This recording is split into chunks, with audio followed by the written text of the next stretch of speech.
Good morning, good evening, good afternoon, wherever it is that you are, wherever you may be. Thank you very much for making us a part of your day. I am Brad Franklin, Digital Media Relations Manager here in Chesterfield. Very glad to tell you that Chesterfield Behind the Mic is on the air once again. Now, it is budget time here, not just obviously in Chesterfield County, but across the Commonwealth. This is the time of year when the process really picks up from the public's point of view, but obviously there are a lot of folks in our budget and management departments and a lot of folks throughout the organization who've been working on the budget for a good amount of time.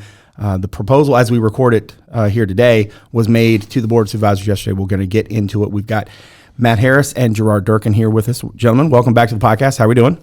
Doing well, Brad. How are you? I am doing great. I hope we can work through this without Matt making me laugh too many times.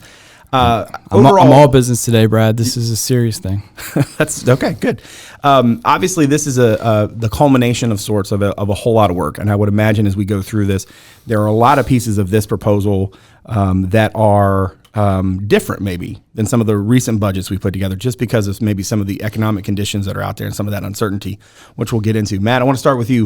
What would you say is the sort of main theme of the 26 budget proposal, and how would you describe the thought process that you guys used as it was put together? That's a fair question, Brad. I think every budget is a balancing act to a large degree.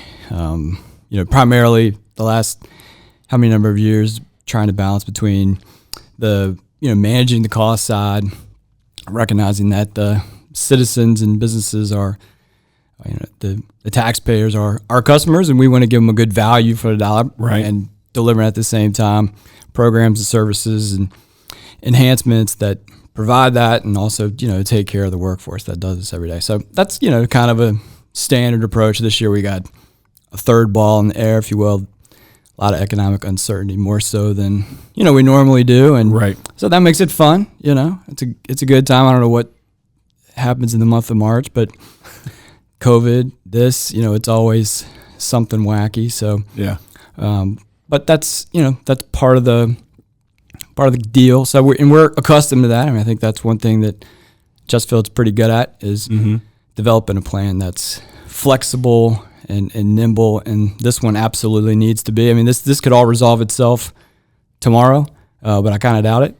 So we need to give the board a plan that taking a step back, we talk about this every year. I know you like to talk about process, Brad. I do. I'm a big process kind of guy. Call me with process questions year round. But the board's got to have this, buttoned up by April 9th. So, in a perfect world, we could wait till June and do a budget. That's not the way it works for us. We have to have in place a balanced budget, by the way, by May the 1st. So, right. We're locked into that timeline. So we got to make sure that we have enough safeguards and measures in this budget so that, so many conditions are going to change even between April 9th and when the fiscal year actually begins in July 1. So it's trying to just make sure that it's, again, maximum flexibility with maintaining those other two key priorities. I think we've, hit a pretty good mark thus far. Okay. Gerard, I want to talk a little bit about the numbers with you. How would you sort of describe the FY2026 proposal, and what does it look like in terms of the numbers? I would describe it in two ways. One, continuing a kind of long-range plan that we've had over the last few years. We're still making strides in employee compensation, especially in areas of public safety. We're still making great strides in areas of tax relief. You'll see proposals from other localities that you referenced that, may have headline-grabbing numbers, but we have the more slow, steady, predictable approach.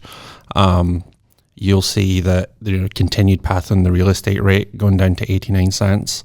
That's now 6 cents over the last 4 years. Right. In terms of public safety, you will see the annualization of salary increase that just went in last month.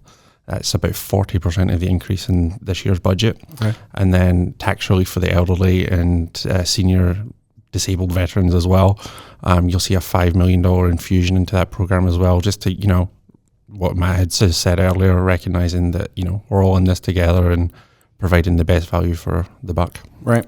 Brad, so, that's my line. You can't take that. That's my 26 catchphrase, and you just stole it. You did. Well, you take all my budget ideas. So what can I say? Well, see, and here I was thinking you guys were a team on this.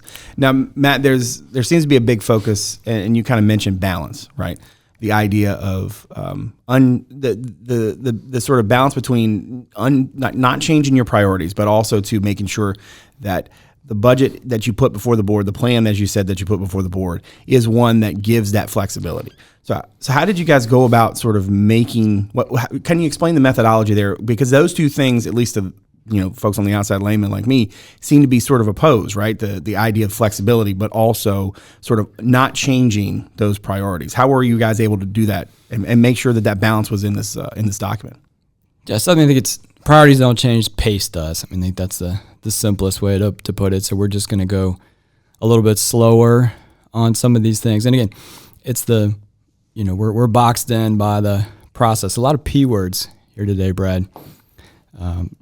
But we got to have this thing adopted by the 9th. So right. My hope is that we've gone on the too conservative side of things. We get into the summer months, we get a little bit more certainty around economic conditions and what's going to happen right. in DC and elsewhere, and we can come back and add. It's right. always it's a much more pleasant conversation to add back to a budget than it is to go back to departments and say, we think we have to right. dig a little deeper. Right.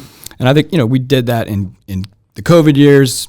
Different sort of uncertainty, different challenges for sure, but we stepped back further than we ended up needed to be, and right. then we were able to add back strategically and take advantage of a lot of opportunities, quite frankly, that really positioned us well. So I think we building off of those successes in that period of time and trying to replicate that here, and again, hopefully we can add things back all the way through the fiscal year. Right. It's interesting because you mentioned sort of the idea of being able to have those sort of unchanged priorities. 75%, I think it is, of this comes down to public safety, education, infrastructure, right? And Gerard, I want to start with that public safety piece. What is this proposal as it stands now? And obviously it can go through various iterations. We'll get through the community meetings here in a minute. What does this proposal do for public safety specifically? It keeps, to Matt's point, the investments we've made in the last few years, steady, predictable approach, the continuation of the step plan. That was one of the things that came out of the addition to the budget that we made in fiscal year 2021. Right. We're keeping up with our regional competitors. There's, the ARPA funds that we used, the federal dollars we received over the last few years. Right. There was a very successful services piloted by our fire department, mobile and integrated health and peak demand services. They are now becoming a permanent fixture of our operations moving forward in the general fund. And what is it, a 7.2%, I guess, market adjustment or a pay bump for first responders across the board there. In terms, Matt, with schools, obviously a lot of people, when it comes budget time, people are very focused on what's the teacher portion of this. What does this budget mean for the school system here in Chesterfield County? I think there's always, like it is on our side, there's always things that we aren't able to include. Right. But I think, Dr. Murray's first shot at this in the big chair did a great job. And so the budget that was proposed yesterday, and Dr. Murray and his folks were there, it funds all of the things that they had identified for FY2026. There's things big topics that we will be, wrestling with the next couple of years, but I think it does make that sort of measured progress through the balance of fiscal 26. The highlights would be 3% raise for teachers. You got opening of a new middle school, which is exciting. That certainly soaks up some capacity, but right. for our middle school level, Tomahawk Creek will look very different in terms of number of students going into that building. So that's an exciting piece. You got a number of specialty supports in the system, particularly around special ed space, some of which is dictated through state standards, but making sure that we are being attentive to that population. Overall student enrollment is relatively flat, so that gives us a little bit of a luxury to focus on changing population within that overall total, and right. To deal with those long-standing capacity constraints without falling any further behind. So I think right. Those are all headlines from that plan. Yeah. And one of the things I thought was interesting, and if I'm reading my notes right, 22.1 million in major maintenance funding supporting HVAC systems, grounds, existing parks, athletic complexes, things of that nature. One of the things there was a conversation about during the meeting yesterday was the sort of the sort of collaborative spirit that seems to be between schools and the board that I know has been a big focal point for both sides in recent years. The fact that, as you said, that this addresses what the schools, had essentially been looking for. What does that collaborative spirit mean as for you guys who are putting this thing together to be sort of lockstep with the schools throughout this process? Yeah, I think it starts at the board level. I think this board and the previous one in particular made a real concerted effort to, focus and communicate, and, they meet on a regular basis. I think all those things have helped, and, staffs get along great. So, it's just that communication channels just make all the difference, in the world. And I think if we can build that kind of foundation, then when things get a little hairier, right, you're able to. You've already got that foundation in place, and it's easier to manage through those periods of time. But yeah, that certainly makes it easy. And then tonight, Gerard and I are going out into the great unknown to take this show on the road, and it certainly helps when the school constituencies and the county constituencies are seeing eye to eye a little bit more, and we can have more constructive conversations. They throw less chairs, in those for the record, folks, he's kidding. Gerard, let's talk about the workforce component of this. What does this budget mean for the workforce side of the house? Predictability is probably the word I would use. Our merit, 2.5%, not the highest in the region, but is a number that we can stand behind. It's coming back to what Matt said earlier. We can always add to it if conditions improve. Right. And I think, again, that's the key. I think the worst thing we can do in our business is put out a promise to the workforce, the community, and, businesses, you name it, and then have to take it back. Right. So, we're okay starting a little bit slower. I think the merit's a good example. But I think on that front, we built in several years ago that that doesn't go into effect till January the 1st for this specific reason, because it can go either way. I mean, sometimes, you may have to, we get new information as public safety this past year, the market shifts on you and you need to, really accelerate something. So that 6-month delay on compensation has been very useful, and I think that'll come in handy again this year. I know it's one of the board's top priorities in terms of things that we would consider accelerating if conditions warrant. So, Matt, back to you on this one though. There's obviously a tax relief, component to this, right? So for another 4th year in a row, the tax rates comes down. How are you able to sort of balance the needs of the entire organization against the sort of taxpayer realities out there? We know where assessments are, kind of coming back down to, where we would expect them to be historically from the highs for the last few years, and then also to be able to give that sort of tax relief. And what sort of tax relief components are in this thing for folks? As I already pointed out, Gerard stole my catchphrase, but I think it's, in all seriousness, it does sum it up pretty well. We're all in this together. We're all pick up the newspaper, in the morning and watch the news at night and try to figure out what in the world's going on. So I think we want to craft a plan that has those realities in it. But again, also doesn't crowd out our ability to move forward with important, initiatives and whatnot. So on tax relief, the 1 penny reduction, we've got the 2.5% credit over the course of the year. It's all getting applied in June, but it effectively a 2.5% credit over the course of the year. So add that all up and mix it up in the bowl, you get about a 1.3% increase on the average residential tax bill. So still gives us a little bit of revenue to play with over the course of the year, but at the same time, it's very mindful of the economic realities that they're facing. We've got a little something there for small business, increasing the gross receipts threshold to make sure that we're maintaining, any inflationary pressures that they might be facing, and they don't fall into a different tier of our rate structure. Gerard touched on the senior relief, which is certainly important. Inflationary swings hit them. We know fixed income folks hit them extra hard. We haven't designed that yet, but what we just told the board is we're going to set this aside. We're going to see what happens in the broader economy, and we will amend the program as needed. Those go into effect next January 1st as well, so we got the luxury of time on that front. So we try to be attentive to all these things: the tax cut or the tax release, as some say. would be it's a mix of ongoing and one-time revenue. So we've still got some muscle for FY2027 and beyond, but we're able to provide more concerted relief here by using that blended strategy. So I think that works well. Cool.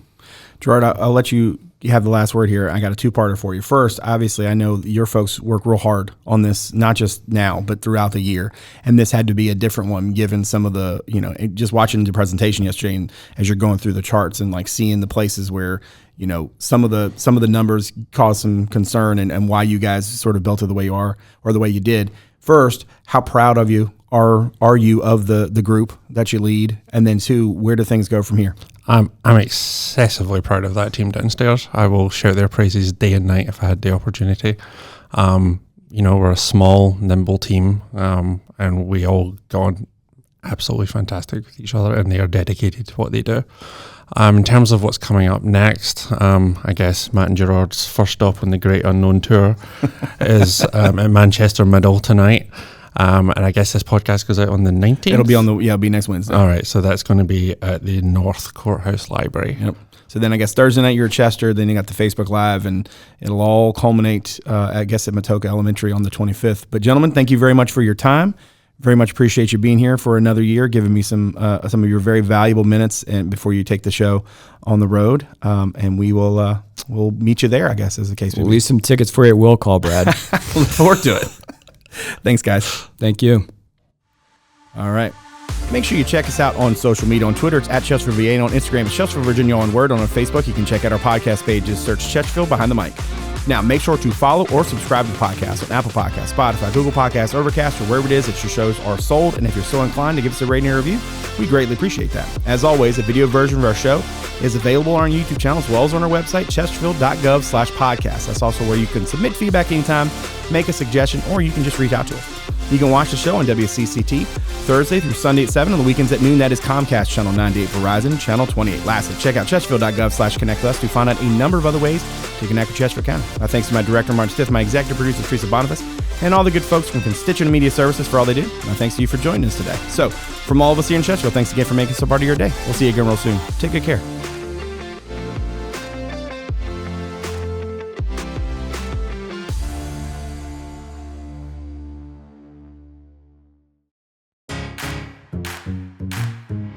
From blogs to podcasts, and I'm very glad to tell you that Chesterfield Behind the Mic is on the air once again. Weekly video segments and newsletters, social media, the latest community news. And this is your Chesterfield News Minute for September 19th. How to get in touch, and everything in between. If you want to know about Chesterfield County, our Connect With Us webpage has you covered. Chesterfield.gov/connect with us. Connect with us, your source for all things Chesterfield.